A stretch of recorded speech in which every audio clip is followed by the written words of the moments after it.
Hey, and welcome back. So about the same time in the 70s, we were playing our handheld games, but way before we were downloading 100 gigabyte updates to play some game about farming, there was a simpler time. A time when graphics were a little more blocky and controllers were a little bit more clunky. And your biggest worry was whether your joystick would survive another round of combat. In the arcades of the early 70s, a new game emerged. Released by Atari in 1972, it was a minimalist table tennis style video game, 2 paddles and a square ball. But Pong wasn't just a game. It was the spark that lit the fuse for a complete change in the industry and a cultural shift. It proved that interactive electronic entertainment could not only be entertaining, but be profitable even one quarter at a time. And Pong's popularity helped drive the development of the home gaming industry. Remember the Sears catalog from episode 2? Well, you could actually order a Pong game from there in 1975. Today we're going to talk about my first home consoles, the Telstar Colortron Pong game and the Atari 2600. Now, both of these connected to your TV through a switch box like this, and you plugged it into the antenna jack on the back of your television. Now, for the younger folks in the crowd, this is before Bluetooth and Wi-Fi and HDMI. And once you had it connected, all you had to do was flip that little slider from TV to game, and you were off. And just like that, we're in the land of 4x3. Now let's start with the Telstar Colortron Pong unit from 1978. This unit brought the fun of the arcade right into your living room, and best of all, no quarters required.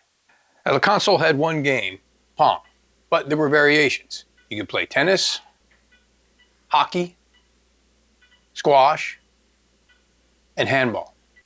And with a little bit of practice, you could put some English or spin on the ball, and if you worked the paddles just right, you could get the thing set up in a continuous loop. Now, Telstar used a single chip called the AY3-8500. No RAM, no operating system, just vibes, and it would go on to power dozens of Pong clones. Now compare that with something like today's Raspberry Pi units, which run Linux and stream Netflix, and you can control your robot army from them. This chip was the game. No libraries, no boot time, just plug in and Pong out. Okay, let's flip over to the Atari channel. Now, the Atari 2600 debuted in 1977. This may look a little smaller than you remember because this is a modern day reproduction that allows you to play a bunch of games all built in and not need any of the cartridges. But the original console was the one that said, why play one game when you can play all the games, provided you had those cartridges, probably in a shoebox under your bed. But this console would take the gaming world by storm. Maybe your grandmother was cool and into berserk, mine was not. Atari originally called it the Video Computer System. The name 2600 actually came later based on its model number. Nothing says excitement like a serial number. Atari would bring arcade hits like Space Invaders, Pac-Man, and Asteroids into living rooms, turning casual players into lifelong fans. And it opened up the door to developers to create unique and exciting games.